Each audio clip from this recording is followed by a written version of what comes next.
Good morning. Happy Tuesday, everybody. I just wanted to drop a new feature on you here. So we talk a lot about email deliverability, getting into the inbox, trying to avoid spam, all that good stuff. And we have a lot of awesome features already out there, but one of the cool new things that we've just dropped in the app is email validation. So if you're not familiar with this concept, let's just say I've got a list of 1,000 contacts. Well, in that 1,000, maybe 200 of those email addresses are bad. The problem is if you try to send to a bunch of bad email addresses, what's going to happen is if you send too many of them to the same provider, so Gmail or Outlook or Yahoo or whatever, they're going to start to see all of these bad attempts, and they're going to start to downgrade your IP address, and they're going to say, hey, wait a second, this person is clearly either a spammer or sending to a bad list or whatever, and they're going to start denying your emails, or they're going to start, more likely, just automatically putting them into spam because you're sending them to bad email addresses. So how do we fix this issue?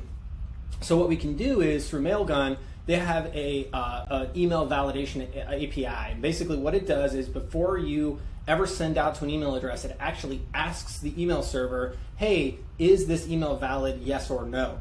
Now, we have this now implemented in the system. Now, quick warning, with different plans, they have different pricing here. So if you go and look, there is, depending on your plan, you'll get a certain number of free validations every month. So I think if we look at the pay-as-you-go plan, it looks like they do 100 validations, and then you can see 1,000 and 5,000, etc. And then I think there's a cost. It looks like $1 for 100 validations, so it's like a penny a validation. So just kind of be aware of that. So what we've done to kind of make this easier is if you go into settings and then into Mailgun, what you're going to see is you can turn them on per location. So you hit edit next to the mail settings, you can see obviously the API key, the domain, and now there's an email validation flag. So you just switch this on, you hit save, and boom, it's done.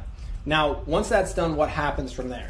So basically, anytime that the contact gets saved and the email has not been validated, we automatically start validating it. So this could be one-off contacts that get added, new leads that get added, bulk email lists that get uploaded, anything that touches contacts. And let's take a look at kind of how it presents itself throughout the system. So we go into here and we grab a contact, let's say, that has an email address. You can see over here, there's an indicator. So in this case, this email not only is valid, but has been validated. If it's gray, it hasn't been validated yet. And this will just primarily be for any of your old email addresses, and you can actually one click to force the validation. And then also, if the email is invalid, you're going to get a different color. But you can see here, for example, this email address has not been validated. I click on it, runs the validation. Sure enough, it's a valid email. We keep going.